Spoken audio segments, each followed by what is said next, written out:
Hyderabad exhibition ముసుగులో parking దందా జోరుగా సాగుతోంది. కారుకు 150 రూపాయలు, బైక్కు 60 రూపాయలు వసూలు చేస్తున్నారు. దీనిపై వాహనదారులు ఆవేదన వ్యక్తం చేస్తున్నారు. ఎంట్రీ ఫీజు 50 రూపాయలు ఉందని, పార్కింగ్ దానికి రెండింతలు ఉందని ఆగ్రహం వ్యక్తం చేస్తున్నారు. దీనిపై బీజేపీ ఎమ్మెల్యే రాజాసింగ్ కూడా తీవ్రంగా మండిపడ్డారు. పార్కింగ్ గుండాల ఆగడాలను అరికట్టాలన్నారు. 45 రోజుల పాటు జరిగే ఎగ్జిబిషన్ వల్ల నగరవాసులు తీవ్ర ఇబ్బందులకు గురవుతున్నారన్నారు. ఎగ్జిబిషన్ను సిటీకి బయట 100 ఎకరాల్లో పెట్టాలన్నారు. ముఖ్యమంత్రి చొరవ తీసుకుని ఎగ్జిబిషన్ను షిఫ్ట్ చేయాలన్నారు. ఎగ్జిబిషన్లో ఒక వ్యక్తికి 50 రూపాయలు ఎంట్రీ ఫీజు, కానీ బయట ఒక చిన్న బైక్ పెట్టాలంటే 60 రూపీస్, అదేవిధంగా ఒక కారు పెట్టాలంటే 150 రూపాయలు. నేను పోలీస్ అధికారులతో తెలుసుకున్నా ఇప్పుడే, అసలు ఏంది ఇది, ఒక గవర్నమెంట్ కాలేజ్లో ఇట్లాంటి పార్కింగ్ చేస్తున్నారు, అసలు ఏం సంగతి అని అడుగున్నా. ఎందుకంటే చాలా వరకు జనాలు ఇంత డబ్బులు వసూలు చేస్తున్నారు, ఇంత రాడిజం చేస్తున్నారు అని చాలా వరకు జనాలు వీడియోలు పెట్టినారు. అదే నేను కోట్ చేసుకుంటా, అసలు అవసరమా? గవర్నమెంట్ కాలేజ్, గవర్నమెంట్ ప్లేస్లో ఫ్రీ పార్కింగ్ చేయండి. జనాలు మన తెలంగాణ జనాలే కదా, బయట జనాలు అయితే లేదు కదా. కానీ ఎగ్జిబిషన్కి ఫ్యామిలీ సహా వచ్చే వాళ్ళకి ఒక కార్ పార్కింగ్ పెట్టాలంటే 150 రూపాయలు ఇవ్వాలి, ఒక బైక్ పెట్టాలంటే 60 రూపీస్ పెట్టాలి. అసలు ఇది టెండర్ అయిందా? ఒకవేళ టెండర్ జరిగితే అసలు మాకు నాలెడ్జ్ పెట్టారా, మాకు నాలెడ్జ్లో పెట్టారా? మొత్తం లోపట బయట అన్ని స్కామ్ జరుగుతుంది. ఈ విధంగా ఎగ్జిబిషన్ అయితే జరుగుతుంది.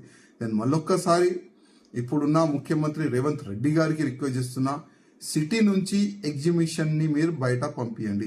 ఎందుకంటే ఏదైనా చిన్న ప్రమాదం జరిగితే ప్రాణ నష్టం ఎక్కువ జరగవచ్చు. నేను నా ఫ్యామిలీ మెంబర్స్ తో నుమాయిష్ ఎగ్జిబిషన్ కి వచ్చాను. ఇక్కడ కారు పార్క్ చేసుకోమని చెప్పారు. 150 రూపాయలు కార్ కి ఛార్జ్ చేస్తున్నారు, which is abnormal charges they are collecting. అందులో కూడా పార్కింగ్ ప్లేస్ కూడా చాలా దూరంలో ఉంది. ఇది ఫ్యామిలీ మెంబర్స్ కి అందరికి చాలా కష్టంగా అవుతుంది. ఇంత 150 రూపాయలు ఛార్జ్ చేయడం అనేది చాలా దారుణం. అసలు నేను బంజారాస్ ఎగ్జిబిషన్కి వచ్చామండి, వస్తే 150 రూపీస్ ఛార్జ్ చేస్తున్నారు. వాళ్ళే చెప్పారు పోలీసు వాళ్ళు, ట్రాఫిక్ పోలీస్ వాళ్ళు అక్కడ ఎగ్జిబిషన్ దగ్గర ఉన్నారు. వాళ్ళు పేడ్ పార్కింగ్ అనేసి బైక్ 60 తీసుకుంటారు, కార్ 150. ఇది టూ మచ్ అండి. యాక్చువల్లీ సరౌండింగ్ ఫ్రీ అన్నారు, entry fees 50 rupees. But parking ఫీజే ఎంట్రీ ఫీజ్ కన్నా ఎక్కువ ఉంది. ఇది చాలా దారుణంగా ఛార్జ్ చేస్తున్నారు.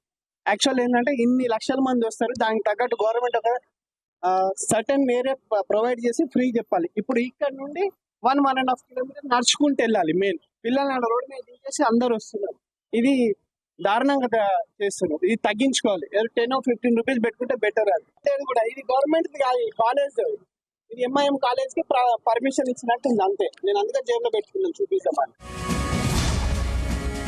ఇదే విషయానికి సంబంధించి మరింత సమాచారం మా క్రైమ్ బ్యూరో చీఫ్ రవితేజ అందిస్తారు. రవితేజ. గోషమాల్ ఎమ్మెల్యే రాజాసింగ్ మరో సంచలన స్టేట్మెంట్ రిలీజ్ చేయడం జరిగింది.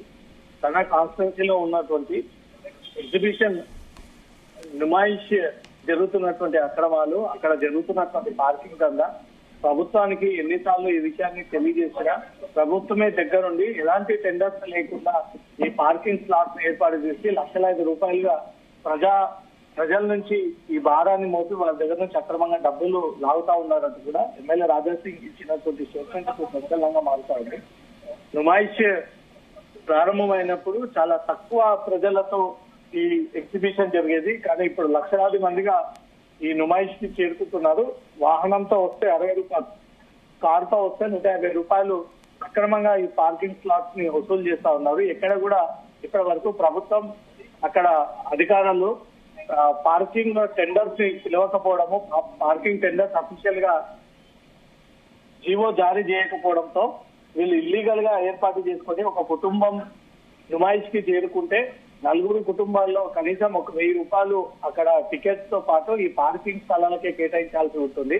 ఎగ్జిబిషన్ అనేది సర్వసాధారణంగా మిడిల్ క్లాస్ వాళ్ళు ఎక్కువగా వెళ్తుంటారు. అలాంటి వారిపైన ఈ భారం మోపి ఇష్టానుసారంగా డబ్బులు లాగి అక్రమంగా కోట్లాది రూపాయలుగా డబ్బులు వసూలు చేస్తా ఉన్నారంటూ కూడా ప్రధానంగా ఈ అలిగేషన్స్ ని రేజ్ చేస్తూ రాజాసింగ్ ఈ స్టేట్మెంట్ రిలీజ్ చేయడం జరిగింది. నుమాయిష్ ఎగ్జిబిషన్ అనేది హైదరాబాద్ శివారు ప్రాంతాల్లో ఏర్పాటు చేసి 100 ఎకరాల ఖాళీ స్థలంలో ఏర్పాటు చేస్తే అందరికీ చూడడానికి కానీ వెళ్ళడానికి కానీ ఏ ఇబ్బంది లేకుండా ఉంటుంది. ఇది సిటీ మిడిల్ ఏరియా కాబట్టి ఏ వాహనం వచ్చినా పోయినా పబ్లిక్ అక్కడ చేరుకున్నా వచ్చి నుంచి ఎగ్జిట్ అయ్యేంత వరకు కూడా తీవ్ర ఇబ్బందులు ఎదుర్కొని ఎగ్జిబిషన్ కి వెళ్లాల్సి ఉంటుంది. రాష్ట్ర ప్రభుత్వం ఇప్పటికైనా దీన్ని దృష్టిలో పెట్టుకొని ఈ ఎగ్జిబిషన్ ఇక్కడి నుంచి కూడా తరలించి వేరే ప్రాంతాల్లో ఏర్పాటు చేసి అన్ని జీవో ప్రకారంగా ముందుకు వెళ్ళాలి. ఇల్లీగల్ గా ఏ ఇండస్ట్రీ పిలిచి ఇలా వ్యవహరించకూడదు. ఇప్పుడు నిర్వహిస్తున్నటువంటి షాపులన్నీ కూడా కాంగ్రెస్ ప్రభుత్వానికి బెనిఫిట్ అయ్యే విధంగా కొంతమంది మంత్రులు ఈ ఎగ్జిబిషన్ ద్వారా స్టాల్స్ కి అనుమతించి దాని ద్వారా డబ్బులని లాగే ప్రయత్నం చేస్తా ఉన్నారంటూ కూడా రాజా సింగ్ ఇచ్చినటువంటి స్టేట్మెంట్ ఇప్పుడు కలకలం రేపుతా ఉంది. Okay Ravi Teja, thank you.